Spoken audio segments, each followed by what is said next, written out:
Estiveram ontem aqui, mas quero saudar a todos, sejam todos muito bem-vindos, aqueles que nos visitam também, que Deus esteja abençoando vocês e que seja uma rica oportunidade para que hoje nós continuemos aprendendo. Como eu estava dizendo, ontem a gente ouviu coisas muito importantes e particularmente para mim, estou dando meu testemunho aqui, mexeu muito comigo, com o meu interior. Então, eu espero que Deus continue falando através da vida do pastor Cledson, né? Ele continue sendo um instrumento nas mãos de Deus. Hoje ele está com, acho que um microfone bonitão ali, de lapela, tal. O pastor Cledson hoje veio preparado.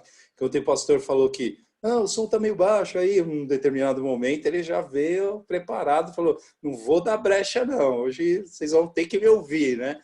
Direitinho. Mas foi uma bênção. Então, nós vamos orar em seguida. Nós vamos ler a palavra e pastor, a gente vai ter um período de louvor também, como ontem? Hoje não, tá, só à noite, tá bom, só para a gente vai poder aproveitar ainda mais. Então vamos orar nesse instante. Senhor, queremos te agradecer pela noite que tivemos, Senhor. Nós entendemos que mesmo no caso da Gabi, Senhor, que não conseguiu dormir bem, o Senhor esteve cuidando de nós.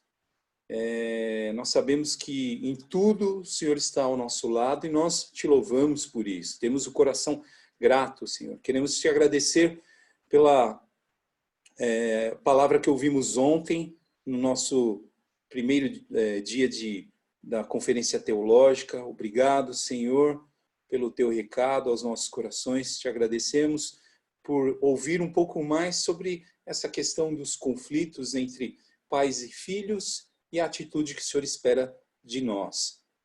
O Senhor não quer que sejamos passivos, Senhor, apenas tendo uma atitude, não, o Senhor está cuidando.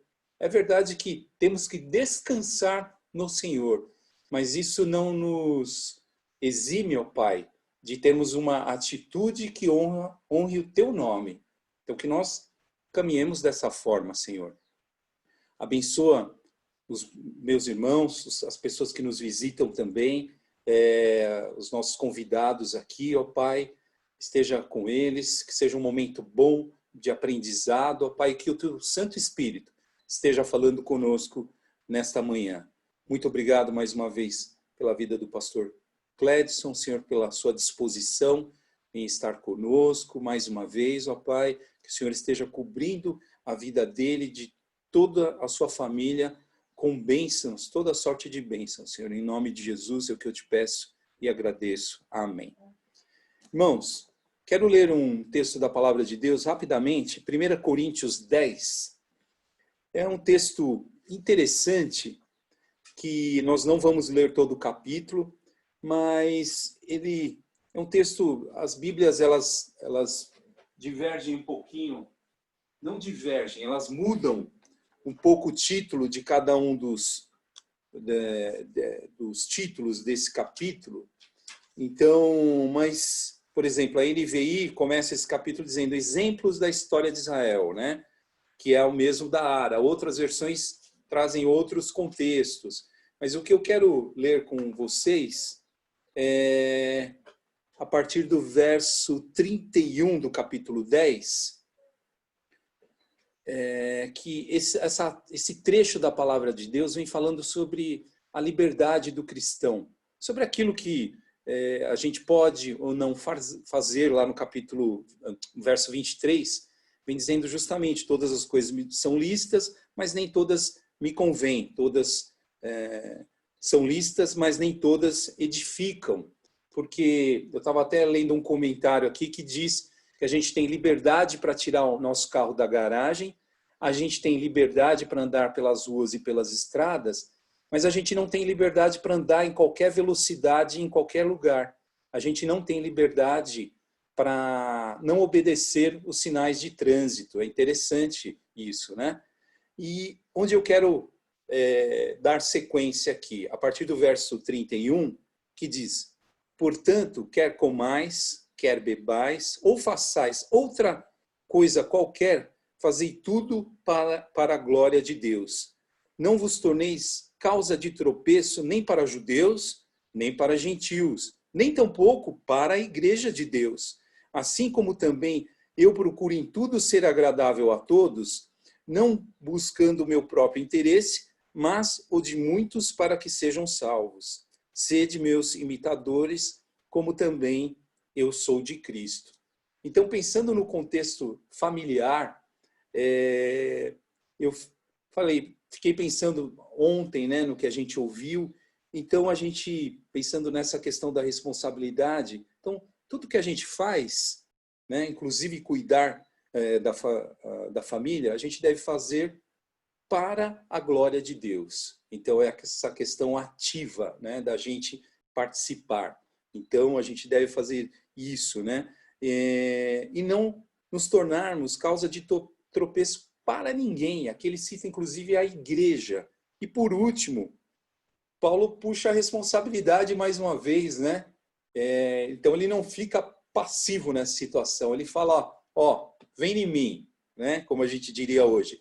Sede meus imitadores, como eu sou de Cristo. Então, essa, como cristãos, é a nossa grande responsabilidade. Então, que Deus esteja abençoando essa leitura inicial da palavra de Deus.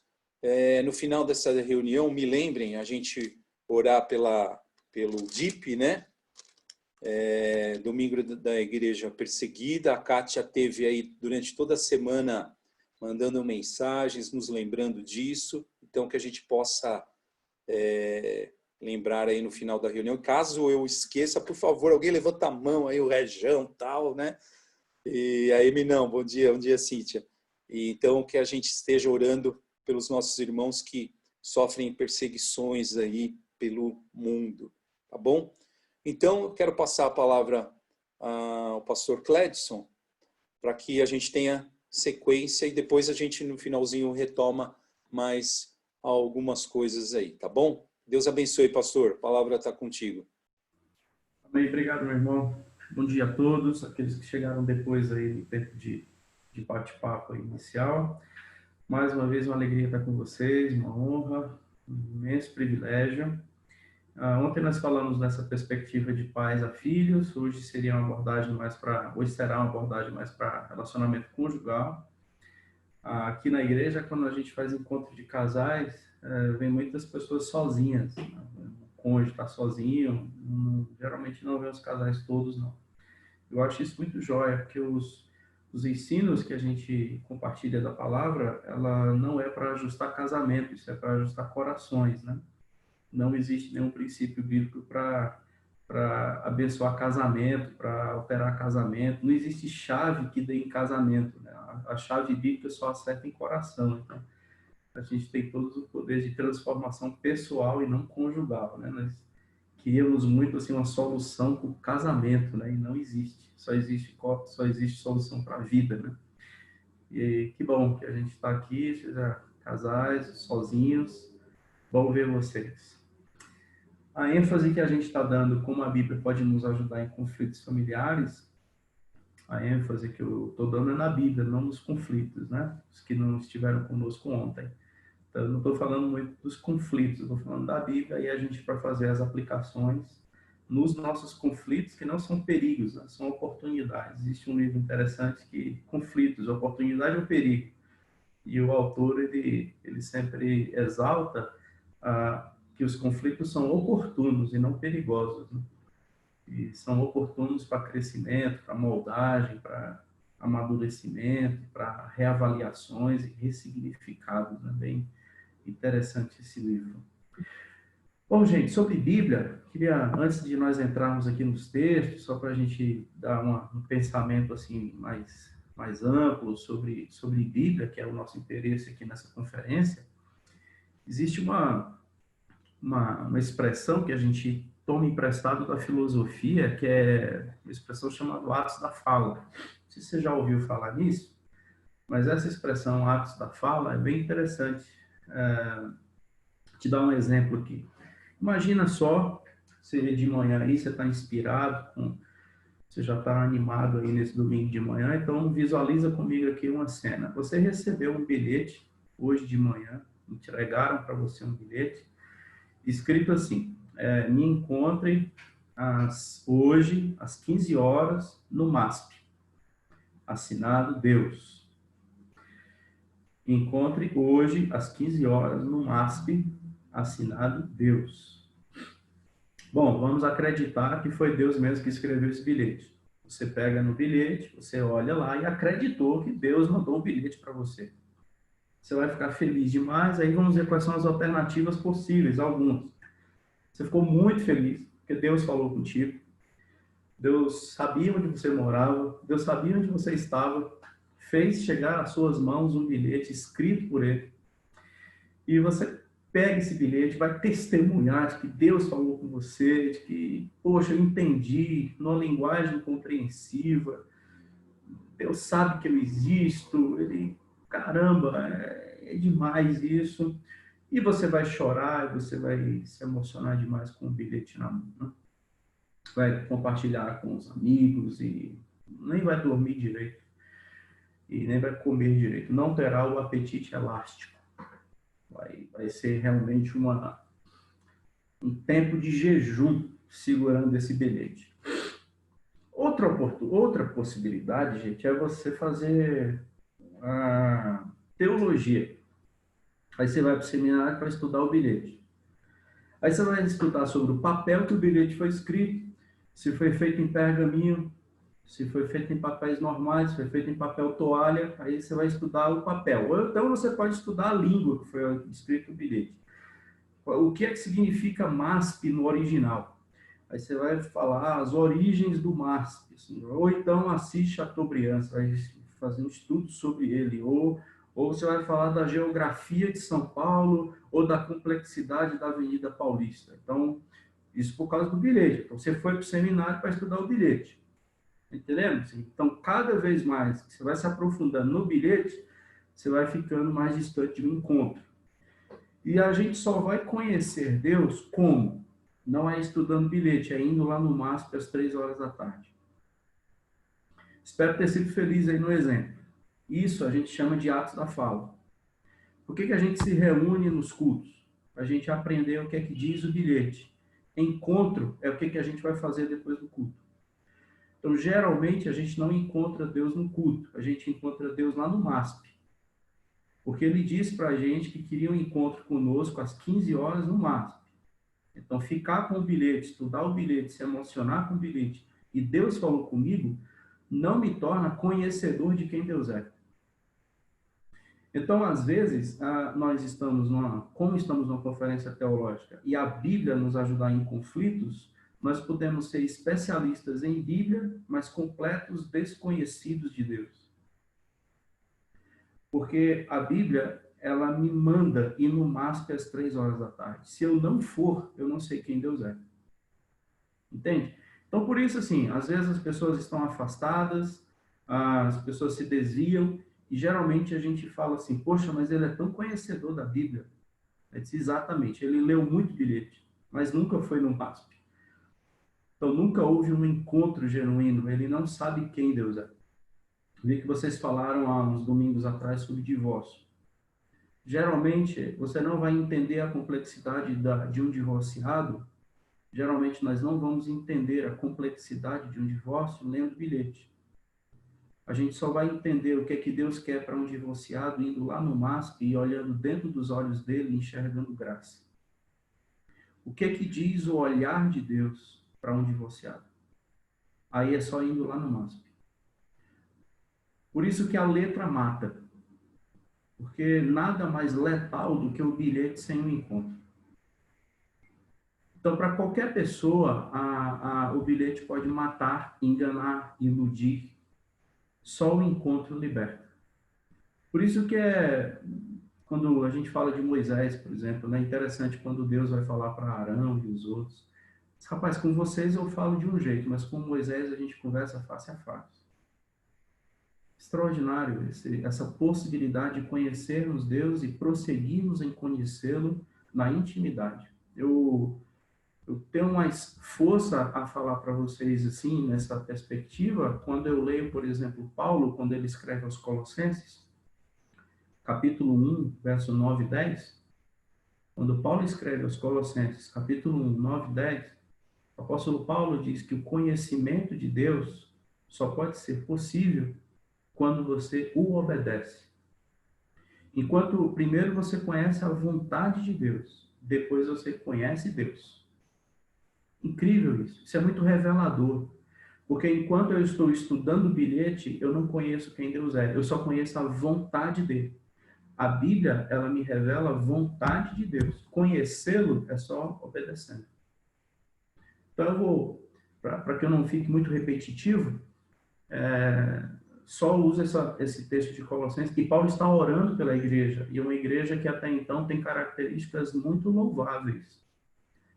Mas o apóstolo Paulo ora e diz assim: por isso eu quero que vocês transbordem do pleno conhecimento da vontade de Deus. Ou seja, que vocês entendam, codifiquem, compreendam muito bem o que diz o bilhete.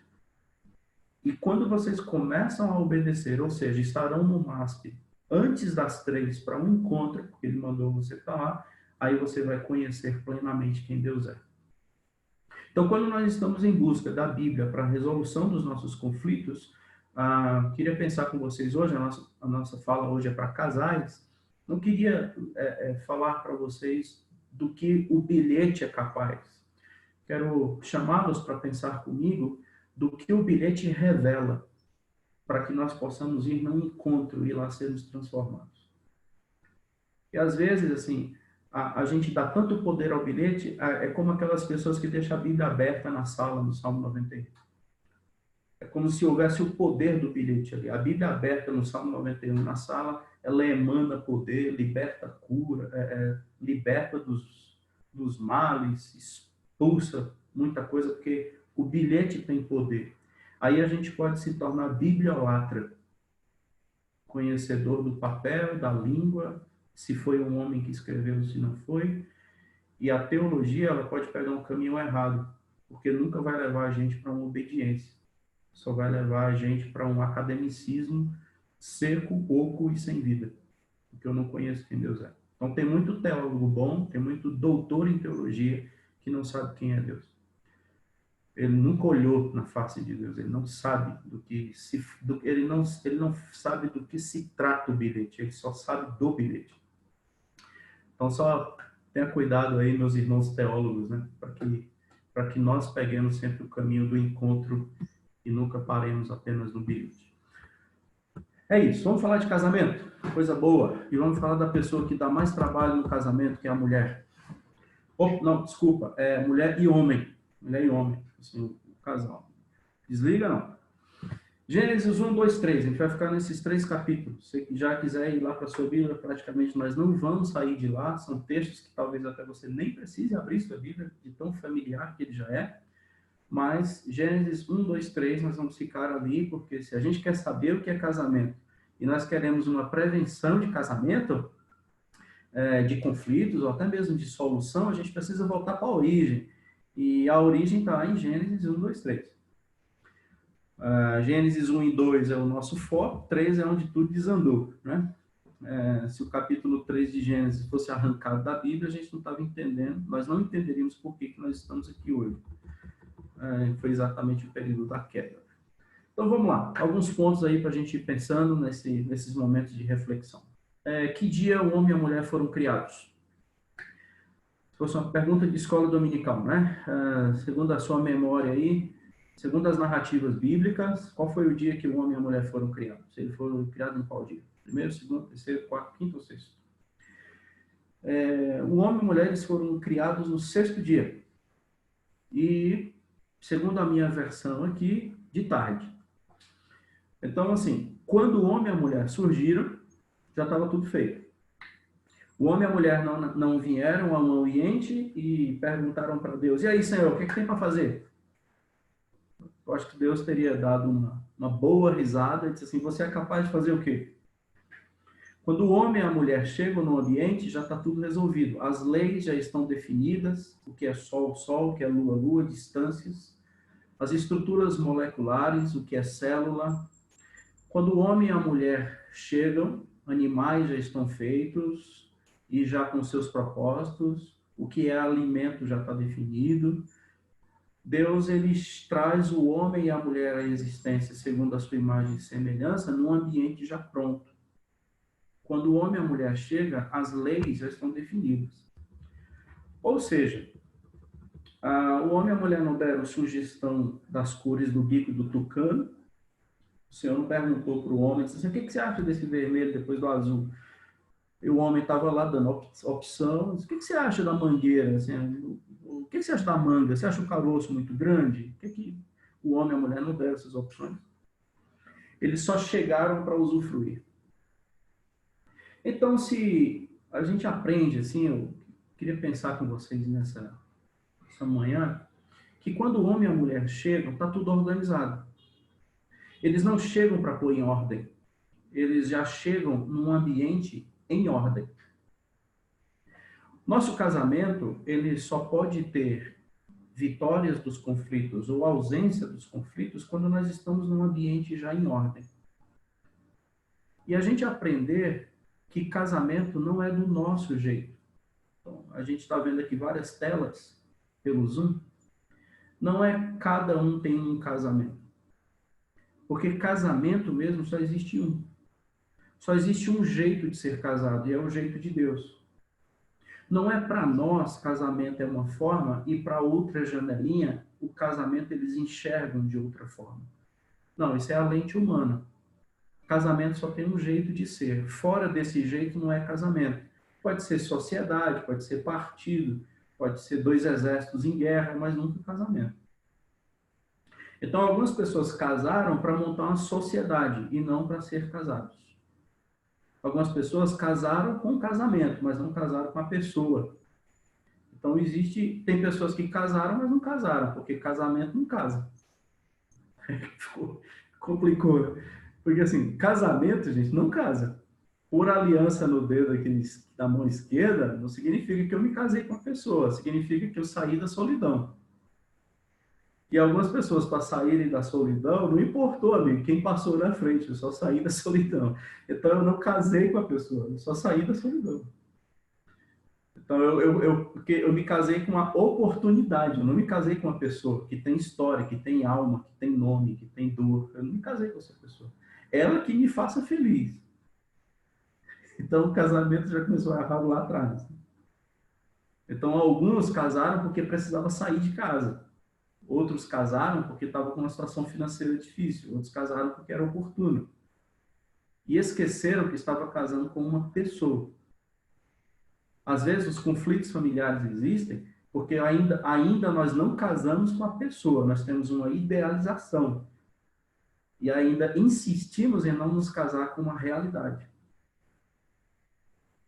Então, tem mulher esperando o príncipe chegar no cavalo até hoje. Só veio o cavalo, o príncipe não veio ainda. Então, ele está em crise, porque só veio o cavalo. Cadê o príncipe? Ele não vem, só tem isso aí para você casar. O teu casamento foi com isso aí. E quando veio esse ambiente de desordem, quando veio esse ambiente agora de confusão, a gente está precisando, aí a gente vai resolver as consequências, como a gente falou ontem, né? Assim, porque a gente vai tentar resolver conflito e não voltar para a origem. Aonde foi que andou? Onde foi que deu tudo errado? E deu tudo errado que a gente vai ver hoje. Bom, gente, e aí, Senhor, o que tem para fazer? Nada. Você foi criado no sexto dia. Você já foi criado numa ordem. Quer ver como tudo está em ordem, gente? Gênesis 2, 24 é um texto que não faz sentido. Se a gente pegar, a gente vai folhear aqui, vamos andar em alguns versículos, mas Gênesis 2, 24 não faz sentido. Por isso deixa o homem pai e mãe e une-se a sua mulher, tornando-se os dois uma só carne. Isso não faz sentido. Adão e Eva não tinham pai e mãe. É um texto que não faz sentido. Ele não pode estar em Gênesis. Ele poderia estar pós Gênesis 3. Aí faria sentido. Porque o casal já tinha tido filhos. Eu não posso ter... Não pode existir pai e mãe se não há filho. Por isso, deixa o homem pai e mãe. Está bom, mas quem é seu pai, Adão? Quem é a sua mãe, Eva?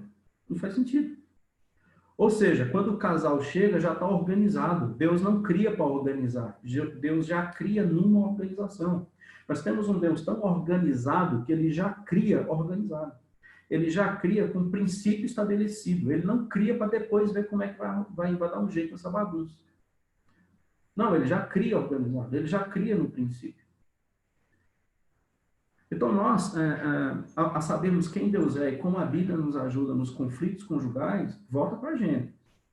A gente primeiro precisa saber disso. O casamento é do teu jeito ou do jeito de Deus? Esse o casamento, o que é ser mulher? Gente boa, você está andando aí, alguém nessas emissoras de TV, um repórter te pega aí na estrada e diz assim, por favor, o que é ser homem? O que você responderia? O que é ser homem? Eu disse, não, homem é... Qual é a sua resposta? O que é ser homem? O que é que você quer dizer assim, ela quer ser o homem da casa? O que é que você quer dizer com isso? Então, o que é ser homem? Então, a homem é aquele que provê. Eu disse, mas a mulher também provê. Homem é aquele que ensina. Mas a mulher é uma excelente pedagoga. O que é ser homem? O que é homem na perspectiva? Homem é na perspectiva que o seu avô lhe ensinou, isso é ser homem, ou o homem está na perspectiva que Deus disse, isso aqui é homem? Você sabe o que é homem na perspectiva divina? Você sabe o que é mulher na perspectiva divina? Isso aqui é mulher. É para isso aqui que eu te fiz, para ser essa pessoa. Você sabe que pessoa é essa? Ou a gente ainda está em crise de identidade? Ela quer ser o homem da casa, ele não é o homem que deveria ser. Mas quem são esses personagens? Então, às vezes, nós não sabemos muito bem nem do que nós estamos falando, porque a gente não tem a referência ainda. A referência que nós temos é o avô, é o pai, é a avó, é a tia, aquilo que é mulher, aquele que era homem. Mas a gente ainda não chegou na referência principal, que é o Senhor. Então não dá para consertar casamento senão em Gênesis 1 e 2. Porque depois do 3 foi onde desandou. Então a gente vai ver as consequências de uma desordem, o Senhor repreendendo, trazendo para uma ordem, em vez de a gente chegar logo no original e saber como deveríamos ser. E é a partir daqui que a gente se organiza. Então, é possível nós voltarmos a um Éden. É totalmente possível nós voltarmos ao ambiente do Éden. Totalmente possível. E vou te dizer por que daqui a pouco.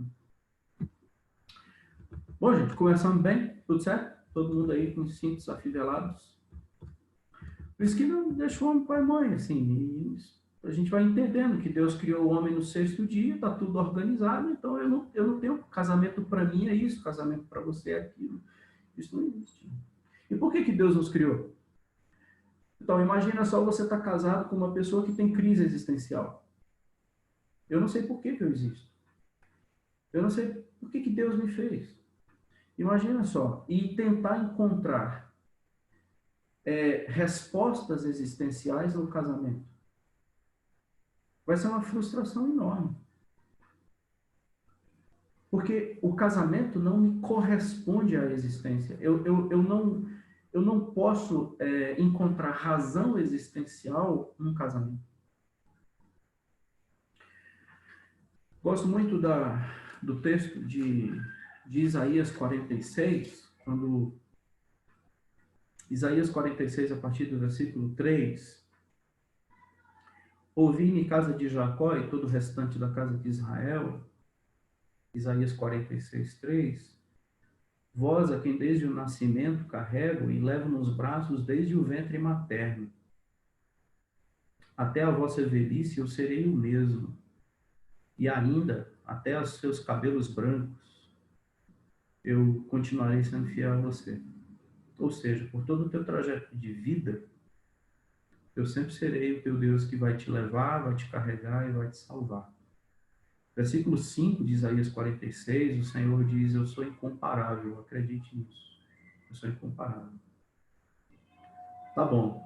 O que eu chamo a atenção é para o ventre. Versículo 3, o Senhor diz assim, eu carrego você desde o ventre. O salmista, no Salmo 139, né? Salmo 139, que diz que de forma assombrosamente fui formado.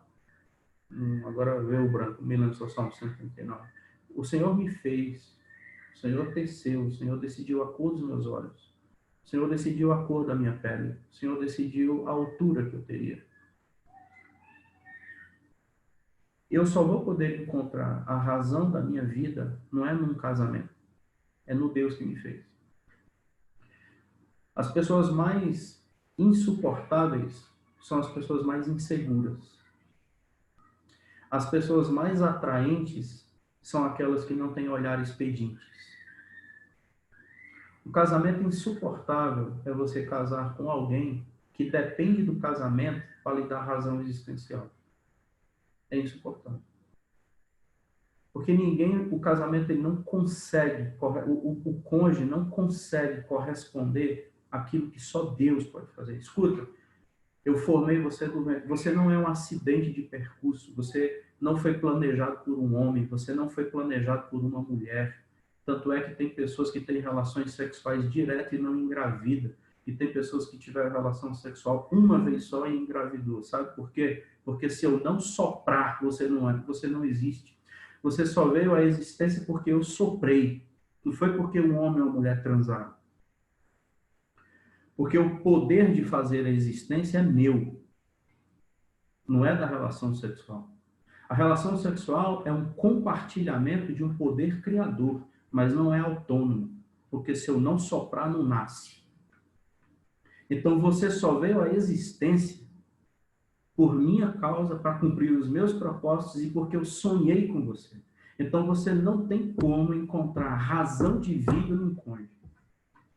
Aí vem a ciumeira doida, uma ciumeira que não acaba, porque você não está preocupado com você. Desculpa, você não está preocupado com o outro, está preocupado com você, porque vai que esse homem foge com outra, essa mulher me abandona e vai com outro homem.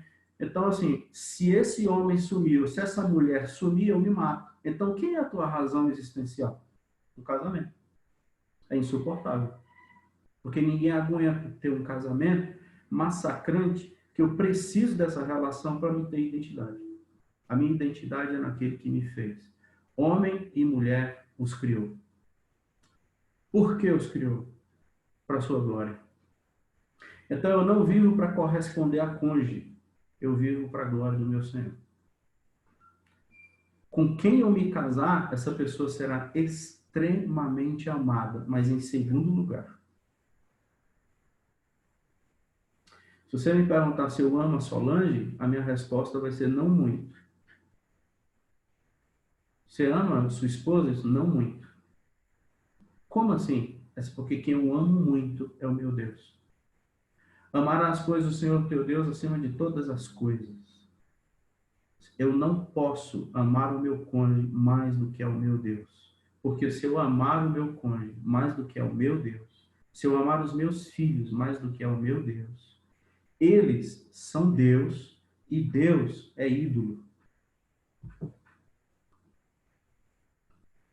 Deus, ele cai do lugar de Deus e passa a ser ídolo. E uma pessoa sobe e assume o lugar de Deus. Então, a ele a minha vida, a ele a minha história. Por que Deus me criou? Para que eu o glorifique. Tanto é, gente, que amor, nem toda forma de amar é aceitável, né? Contrariando aí a malhação. Não é toda forma de amar, não. Porque o amor não legitima uma relação abençoada. Nós nos amamos muito, isso é uma pena. Deveria não ter se amado tanto, porque se tornou dois idólatras. E fez do casamento um local com ausência divina. É lindo, mas é diabólico. Vou te dar um exemplo. Quando Jesus lá, quando João diz que a luz veio e as pessoas amaram mais as trevas do que a luz, isso é amor. Então, nem toda forma de amar, ela é legítima. O nosso casamento ele não é sustentado em amor. O nosso casamento deve ser sustentado na verdade. Vou falar mais devagar. Um casamento, ele não pode ser sustentado no amor. O casamento, ele só pode ser sustentado na verdade. Porque você pode amar a pessoa de uma forma completamente errada. O que regula, O meu coração é tão corrupto, o meu coração é tão enganoso, que eu posso amar de forma terrível. Quando você pega a terceira carta de João, aqui antes de Judas, ali, Apocalipse, Judas, terceiro João, eu acho extraordinária a expressão que João usa. E João é o apóstolo do amor, né? E João diz assim: Gaio, a quem eu amo na verdade, e não de verdade. E no versículo 3 de 3 João, ele diz assim: eu não tenho maior alegria do que esta, a de ouvir que os meus filhos andam na verdade. Eu amo na verdade, eu não amo de verdade. Se eu amar de verdade, eu faço qualquer coisa. Se eu amar na verdade, eu só faço aquilo que Deus manda. Então, assim, por você eu faço qualquer coisa. Então, isso é um casamento maligno. Agora, por você eu vou fazer tudo que Deus manda, esse é um casamento divino. Porque Ele é a referência, Ele que me fez, Ele que me criou. O molde é Ele, a imagem e semelhança é segundo Ele, não segundo você. Por isso que a filosofia grega desandou muita gente, porque a filosofia grega nos ensinou que nós somos metade, a banda da laranja. E existem divorciados, existem descasados e existem solteiros que não se acham pessoas completas porque não têm um cônjuge. Então imagino que a filosofia grega destruiu do evangelho. E o Senhor nunca nos fez metade de nada, o Senhor já somos completos. Então quem casou para completar metade é um casamento terrível. Porque não é uma pessoa completa, não é uma pessoa suficiente, não conhece Deus e precisa do outro para completá-lo. Casamento não me completa. Casamento é um ambiente onde eu vou fazer o melhor de Deus na vida do outro. E só quem pode fazer isso é uma pessoa bem resolvida em Deus, que sabe quem ela é. Porque enquanto eu espero que o cônjuge me corresponda, eu sempre serei um exigente. Mas quando o casamento é um ambiente de duas pessoas feitas pelo Senhor para cumprir os seus propósitos, esse casamento é extraordinário. Os conflitos vai ser para quem serve mais. Então, imaginar assim um casamento. Assim, a minha ilustração agora vai ser boa, porque parece um pouco com o que nós fazemos diariamente. Você está aí no sofá agora, você vai cochichar no ouvido do seu cônjuge e diz assim: amor, estou com tanta sede. Aí o cônjuge vai dizer assim: eu vou buscar. Aí você vai dizer: não, você não, deixa que eu vou. Não, eu vou pegar. Você foi ontem. Não, eu quero pegar água para você. Não, você não vai. Eu é que vou pegar água para você. Você vai ficar sentado, você está cansado, eu vou pegar água para você. E não, você é que fica. Porque eu não quero que você se levante para pegar água. Então, esse seria o conflito. O conflito cristão é esse. Quem vai servir mais? Quem vai poupar mais o outro? Quem vai preservar mais o outro? O conflito bíblico é quem se desgasta mais. Esse seria o conflito cristão. Porque eu sei para que o Senhor me chama. Para glorificar o seu nome.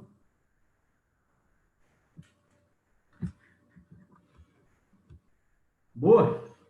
Então eu conheço os propósitos. Eu sei para que eu fui criado.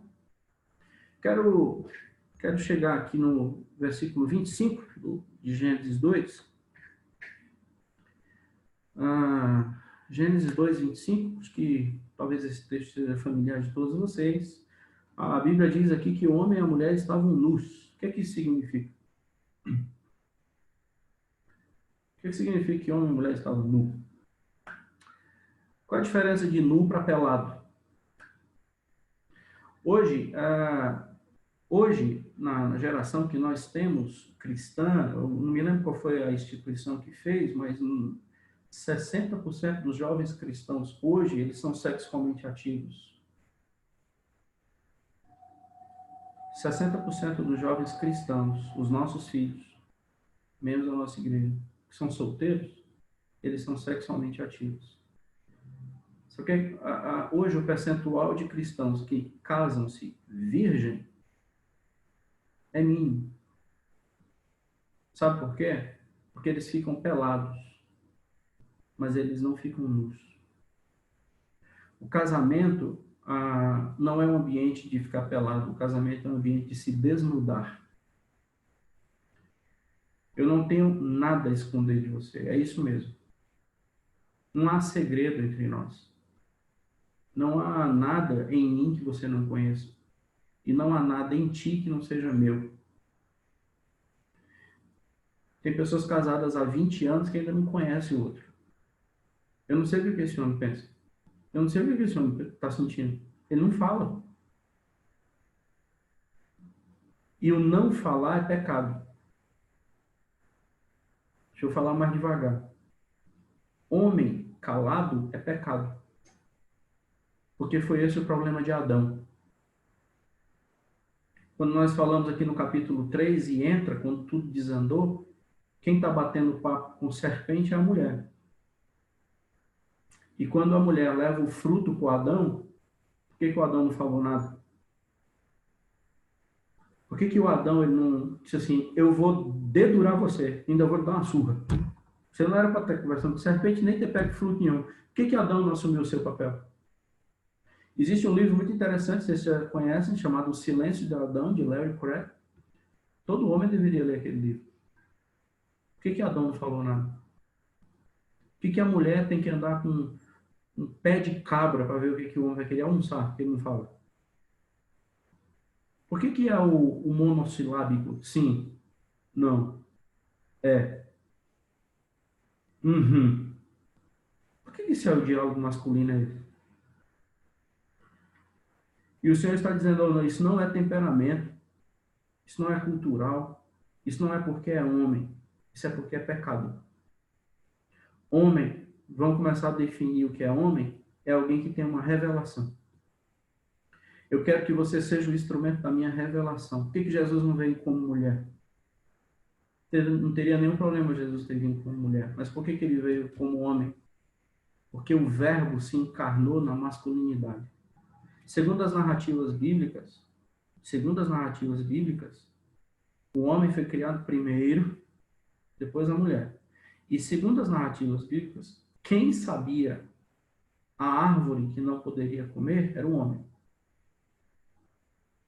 Possivelmente foi o homem que disse para a mulher qual árvore não poderia ser comida.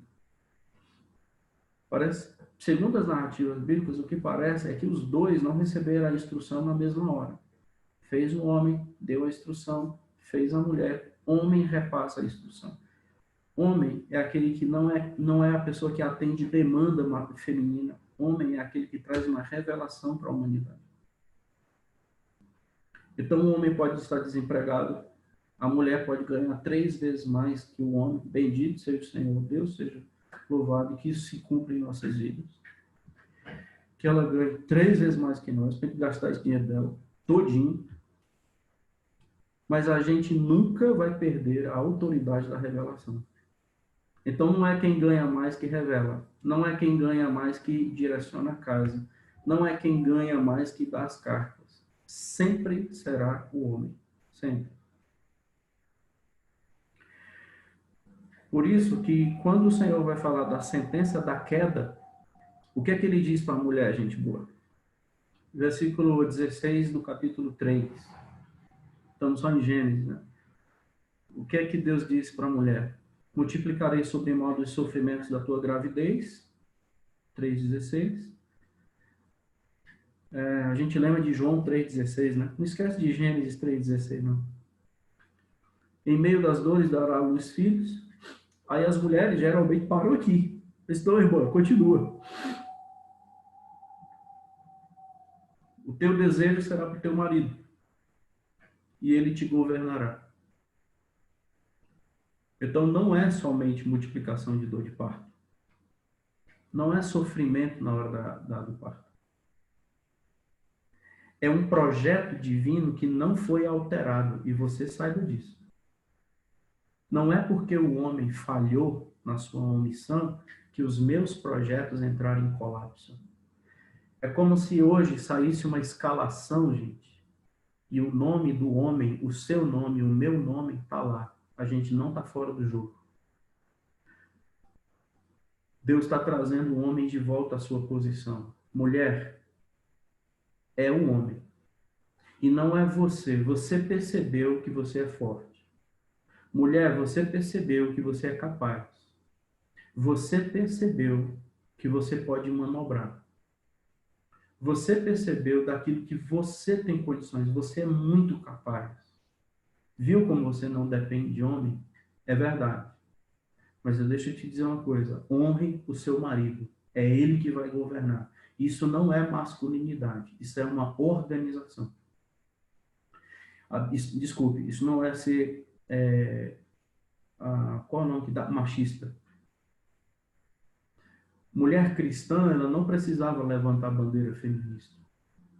De hipótese alguma. Mulher cristã feminista é um contrassenso. Porque não deveria existir homens machistas. Só por isso. A mulher que reivindica o seu papel é porque tem maridos fracos, que se tornaram machistas, mas não se tornaram homens. E ser machista é fácil, difícil é ser homem. Ter autoritarismo não é difícil. Basta ter os braços mais musculosos ou uma arma. Você vira macho, mas você não é homem. Porque o homem é aquele que traz uma revelação. Não é aquele que traz uma confusão ou uma imposição. Esse é homem. Então, assim, a gente tem muito macho, mas tem pouco homem. Porque o homem deveria trazer a revelação. E aí complicou, gente boa. Espero estar sendo feliz aí, e a gente conseguiu o que é que Deus quer de nós, o que a Bíblia nos ajuda em relação a conflito. Eu espero estar ajudando e lendo o bilhete aqui para nós.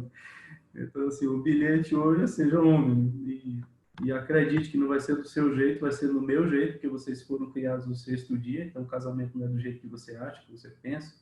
Não é você que organiza a tua casa, sou eu que organizo você, para você organizar a sua casa, tá? Segundo eu. O cabeça da igreja continua sendo eu, cabeça do homem continua sendo eu. Você pega isso em Efésios, você pega isso em 1 Coríntios 11, na organização hierárquica que Deus decidiu, Cristo é cabeça do homem, homem cabeça da mulher, e assim vai. Então, isso é uma hierarquia, uma organização divina.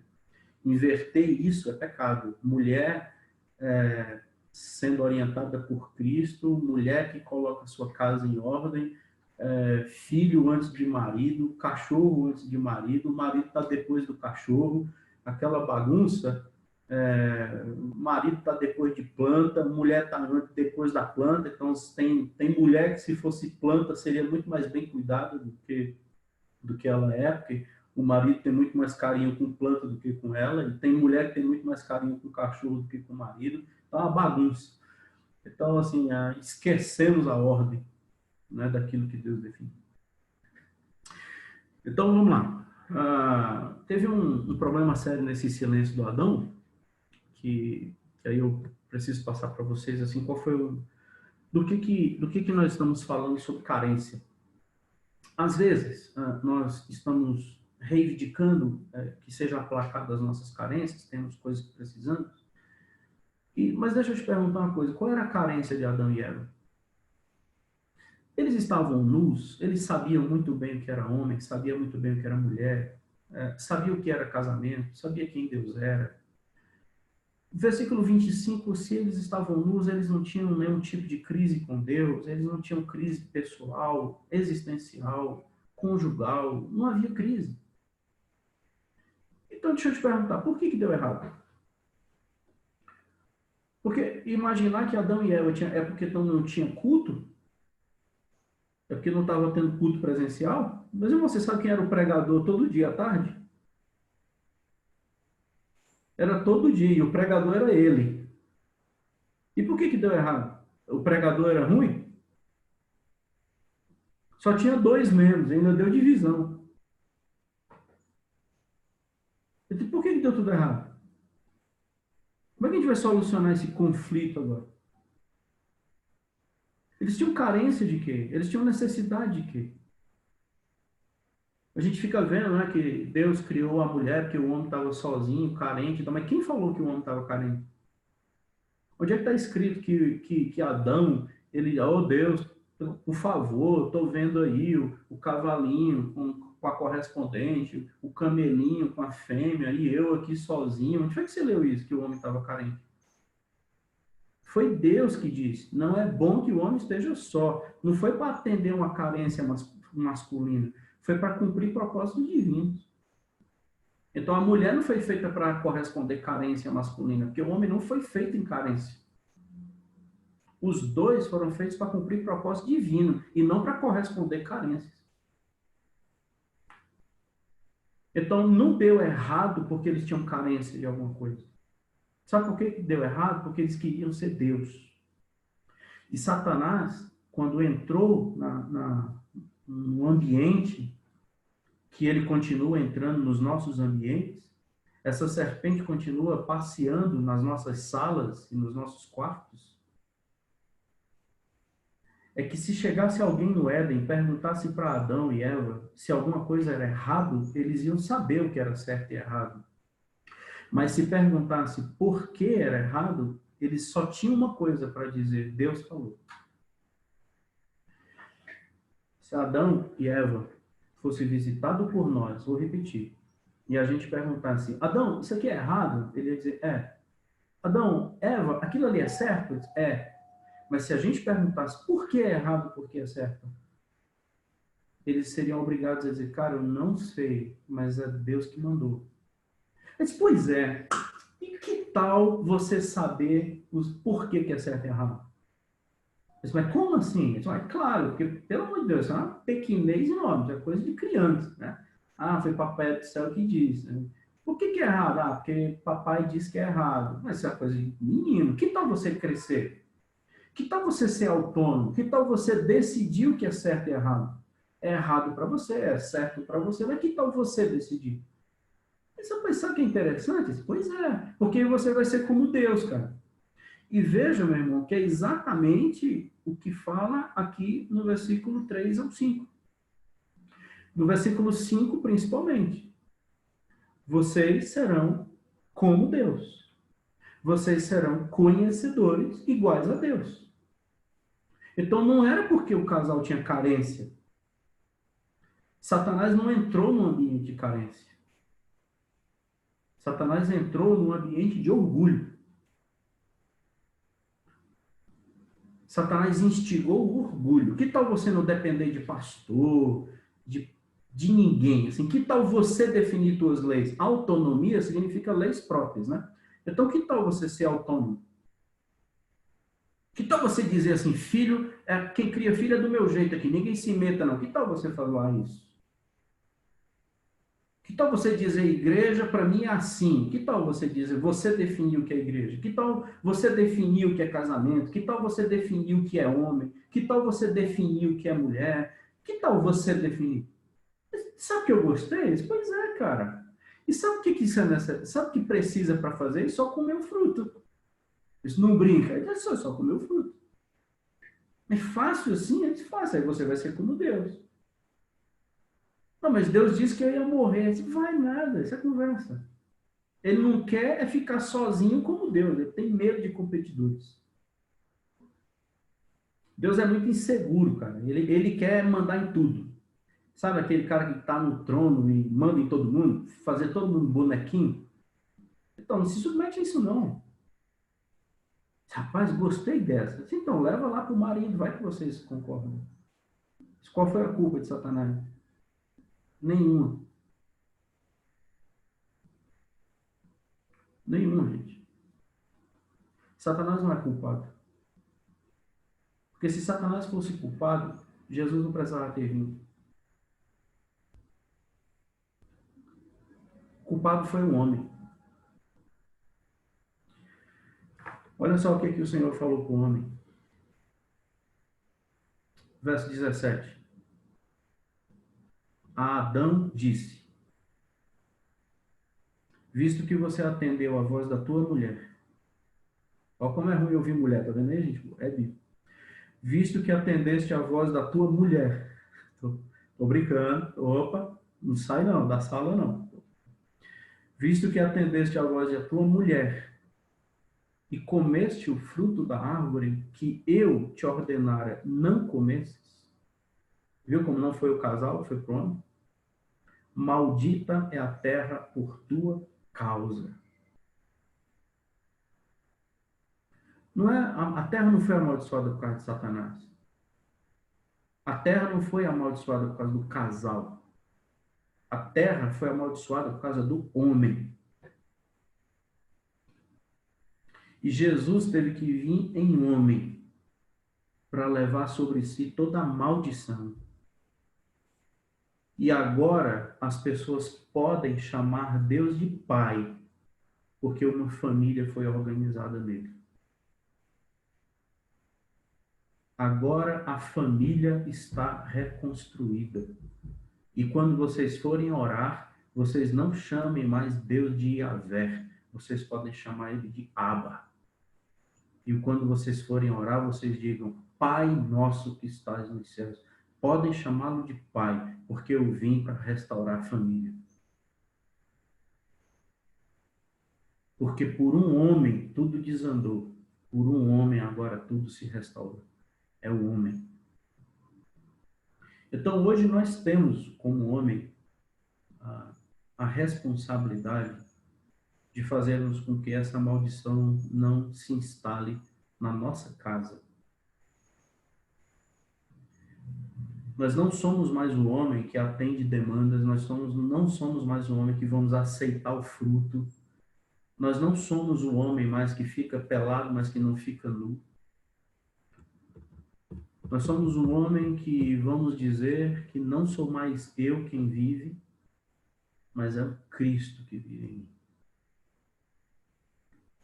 Porque não será mais eu que vou definir o que é certo e o que é errado, não será mais o eu que vou determinar os rumos da minha casa, mas é o Cristo que vai morar em mim a partir de agora.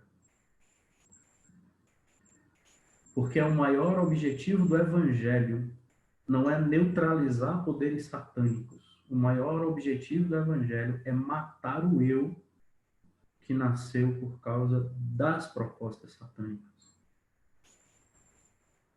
Então o Evangelho não melhora eu, o Evangelho mata eu. O Evangelho não salva eu, o Evangelho mata eu. Os conflitos familiares é porque dois eus casaram. Porque se fossem dois Cristos, não teriam conflitos. Porque os conflitos conjugais são conflitos de dois eus absolutos, e não uma só carne. Porque para ser uma só carne, dois eus morreram.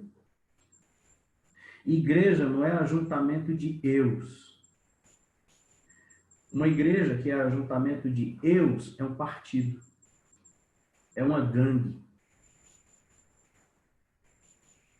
Igreja é uma comunidade de nós, que somos agora um corpo. Um pastor que administra uma comunidade, que nada mais é do que um ajuntamento de eus, ele vira um administrador de vaidades. E não um homem que traz uma revelação. Porque ele não pode trazer uma revelação, porque os eus não aceitam. Ele tem que administrar vaidades, para que o eu não saia da igreja. E um pastor que se submeter a isso, ele deu um tiro na cabeça ministerial. E passou a ser um servo de vaidades, e não um homem fiel ao seu Deus. Visto que você ouviu a tua mulher, tudo vai ser amaldiçoado. Não é porque é a tua mulher, é porque não foi a mim que você ouviu. Você foi leal à sua mulher e infiel a mim. Por isso que você vive para atender demandas da sua esposa e não para ser fiel a mim. Deixa a sua esposa com raiva por 2 anos. Se ela quiser ir embora da casa, ela vá. Mas você continue sendo fiel a mim. Porque isso é problema meu. Se der tudo errado, o problema é meu. Mas deu errado porque você fez certo. Porque não vai dar certo você fazendo errado. Porque a gente pode terminar os anos de vida bem casados, felizes, mas infiéis a Deus. Gente boa, assaltante de banco tem que ser leal um ao outro. Lealdade, assaltante de banco tem que ter. mas eles nunca serão fiéis. Por isso que a Bíblia é o prumo que diz aonde está torto. Qual é a ajuda que a Bíblia nos dá nos conflitos? É dar um prumo na sua mão. E diz assim, agora verifica as paredes tortas. E nós queremos prumos que se ajustem ao que entortou. Ou seja, nós buscamos prumos leais a mim, mas que sejam infiéis no resultado. Você está fazendo um regime aí, um regime punk. Você está com 70 quilos. Quando você vai se pesar, deu 72. Está com vontade de quebrar essa balança. Por quê? Porque ela foi fiel. Ela não foi leal aos seus sentimentos, e nem aos seus desejos, e nem às suas expectativas. Sabe o que é a balança? A Bíblia. Ela é fiel. Sabe o que é que Deus falou quando ele escreveu na parede, lá naquele cenário de Daniel? Você foi pesado e foi achado em falta. A minha Bíblia, ela não é uma balança infiel que se ajusta a você. Então, ela é a régua, ela é o prumo, ela é a balança que diz em nós o que está errado. Já que você foi leal e não fiel, nada vai dar certo. Por isso que a sua casa, por isso que o seu casamento não deixa de ser um ambiente de administração de conflitos.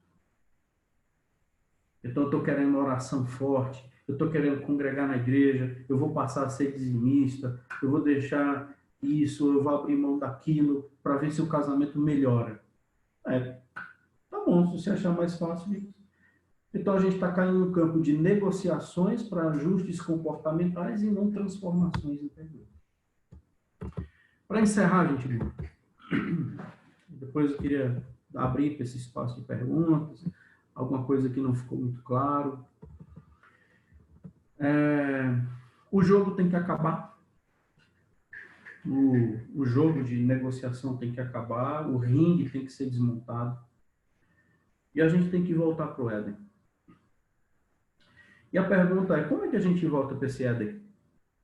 Já falei que é em Cristo, mas veja como Cristo está revelado aqui no versículo 15 de Gênesis 3. Você já deve ter visto isso, a Bíblia chama isso de proto-evangelho, o primeiro evangelho. Porém, inimizade, falando para Satanás, entre ti e a mulher, entre a tua descendência e o seu descendente. Este te ferirá a cabeça e tu lhe ferirás o calcanhar. Qual foi o descendente que esmagou a cabeça da serpente? Qual foi o descendente da mulher que esmagou a cabeça da serpente? De onde nasceu? Onde que nasceu? Quando que nasceu essa descendência que pegou todos os principados e potestades do mal e colocou debaixo dos seus pés? De que descendente esse texto está falando? Então, quando nós formos procurados pelo Senhor hoje, quando o Senhor nos chamar, e o papel do homem é muito interessante, porque no versículo 9, quando Deus aparece, ele não chama pelo casal. No versículo 9, ele não diz, casalzinho, onde é que vocês estão? Não. Ele diz, homem, onde você está, cara? Onde você foi parar? Homem, cadê você? E o Senhor, ele não diz assim, o que é que vocês andaram fazendo? O Senhor diz, onde é que vocês estão? Por que que vocês saíram do lugar que vocês deveriam estar? Onde que vocês foram parar? E aí o casal que estava nu estão vestidos, os conflitos se instalam, porque antes quem estava nu agora está cheio de folha, antes quem estava disponível não está mais disponível, se instala a privacidade, agora tem coisa que é minha que não é mais sua, agora é a minha conta e a tua conta, não é mais o nosso dinheiro, porque eu não sei se você está a meu favor, eu não sei se você vai gastar o que eu tenho, Então é o que eu tenho, é o que nós temos. Na verdade, você não sabe nem quanto é que eu ganho, porque o salário é meu, não é teu. Então isso é sociedade, isso não é casamento. Você entra com 50, eu entro com 50, amigo. Isso é casamento. Isso é sociedade. Então existem sociedades que estão falidas e casamentos que nunca existiram.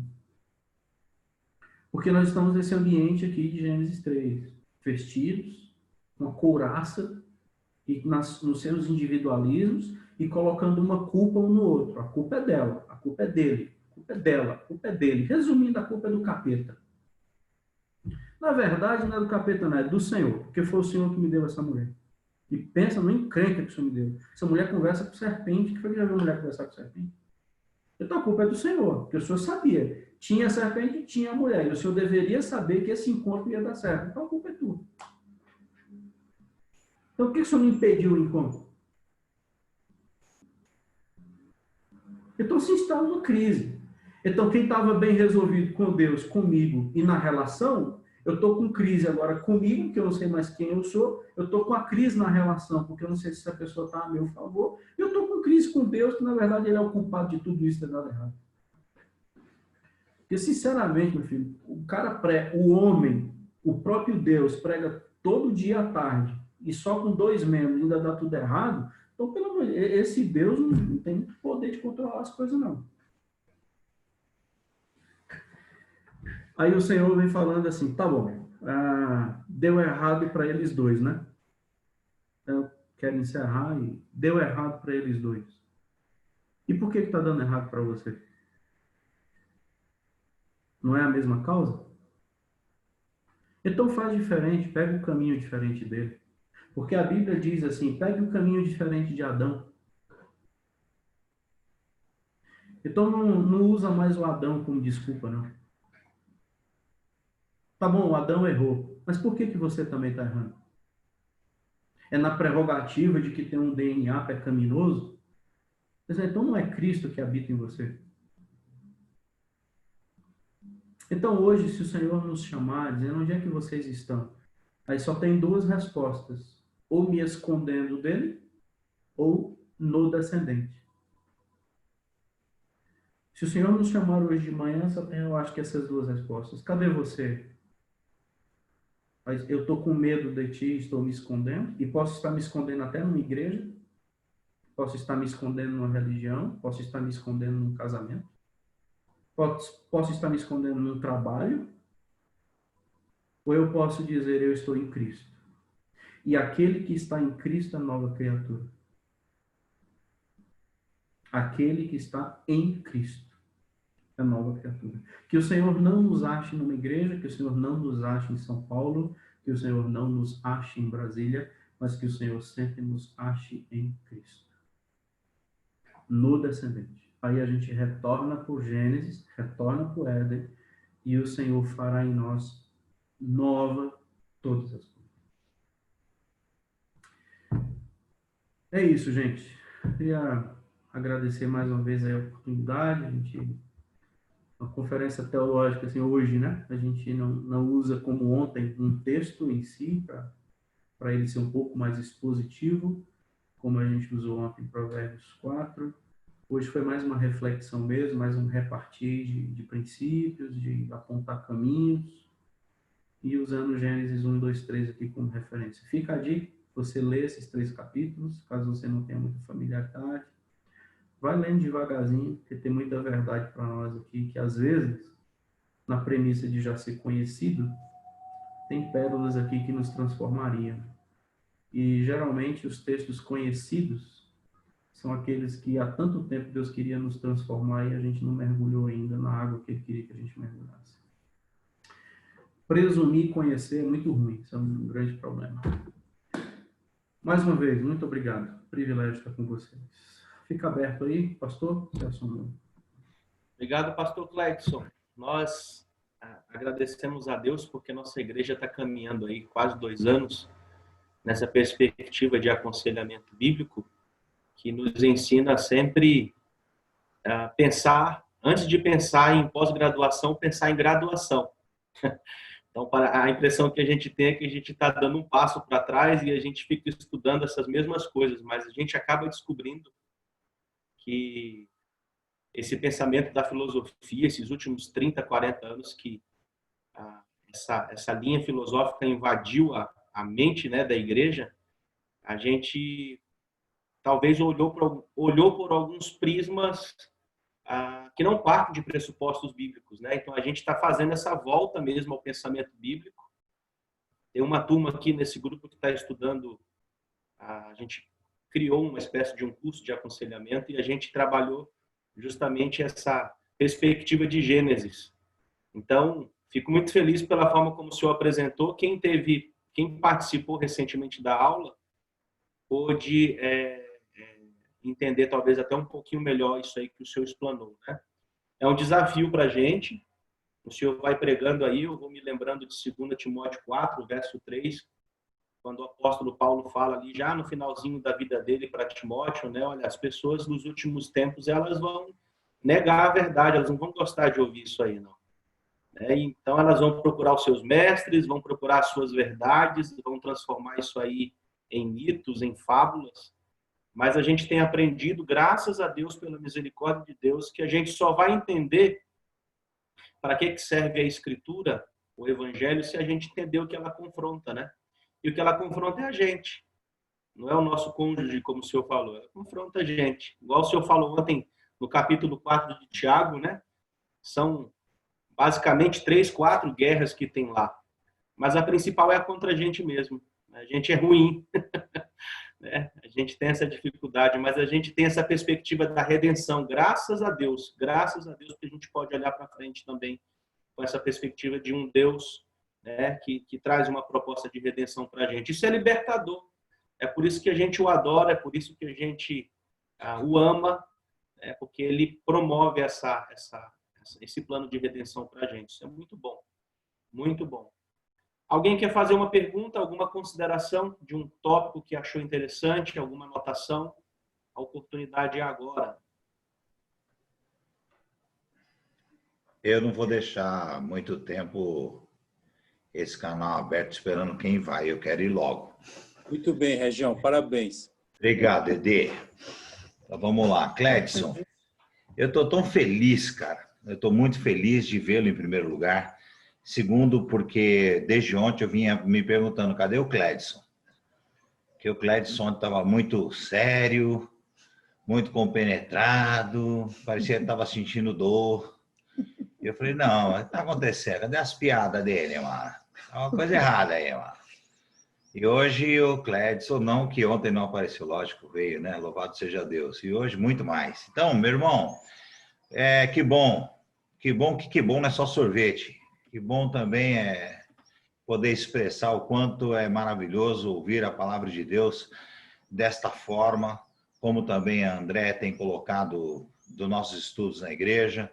E eu quero dizer para você que está aí, com a câmera fechada, para você que está com a câmera aberta, você tem a oportunidade de ouvir de novo essa preciosidade de Deus para a tua vida, para o teu relacionamento, está gravado, você nunca vai poder dizer, eu nunca ouvi falar sobre isso, eu nunca fui orientado, eu me perdi porque ninguém me falou. Deus te deu uma rica oportunidade, está me dando uma rica oportunidade. Queridão, queridona, eu quero voltar nessa gravação quantas vezes necessário for, nessa semana, todos os dias, se for necessário, porque eu tenho aprendido assim e essa mensagem foi direto do coração de Deus para você e para mim. Então, embora tenha uma proximidade, a gente ama o pastor Cledson, mas a gente sabe e tem provado do cuidado de Deus com a nossa vida, cada um no seu particular. Então, não perca isso. Você é preciosa, você é precioso diante de Deus.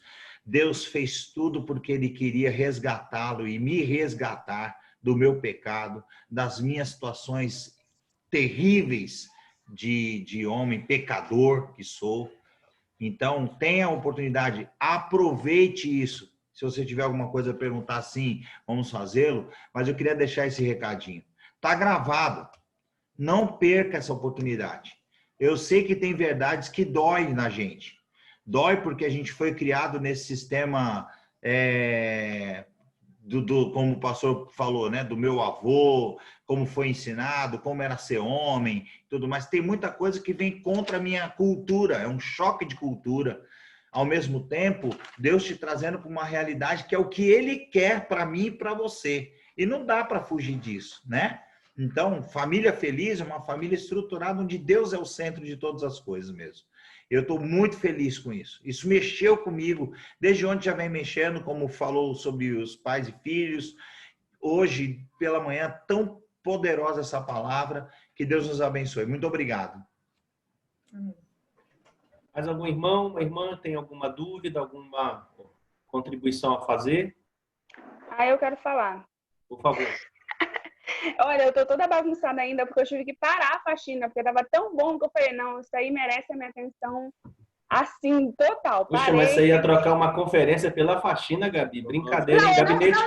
Olha, deixa eu me explicar, calma aí. Gabinete 14 horas amanhã, Gabi. Não, eu tava fazendo faxina e ouvindo.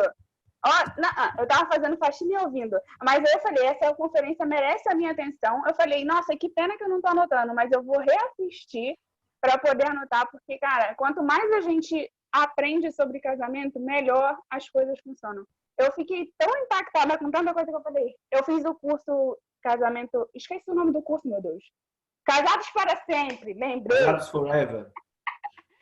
E eu sempre fui muito apaixonada por coisas de casamento, porque eu sempre quis que fosse como Deus queria. E, cara, que palavra, que considerações... Nossa, só queria falar que foi sensacional. Toda hora eu queria comentar isso. Sensacional, tá ótimo. O pastor Cledson falou que era para apertar os cintos. E era mesmo, porque teve umas coisas ali que foi assim. Gabi, foi lá na alma. Oi. Gabi, então se o Felipe quiser fazer faxina, diga para ele, não, amor, pode deixar que eu faço. Fique aí tranquilinho, que eu vou fazer a melhor faxina para você, viu? Eu dou comidinha na mão dele, eu deixo ele tranquilinho vendo o Largados e Pelados dele. Ele tá bem. Opa! Pode, assim, viu? Põe o Tudão para assistir isso aí, hein, Gabi? E eu vou assistir com ele, eu não vou esperar nem chegar à noite. Antes da mensagem bem arrumar para mim. Era só isso que eu queria falar, tá? Ok, irmãos, obrigado, então. Eu vou fazer o sorteio do nosso livro aqui agora, tá bom? Só antes de fazer o sorteio, lógico que eu tenho essa prática de indicar a vocês sempre literaturas, olha. Deixa, mano.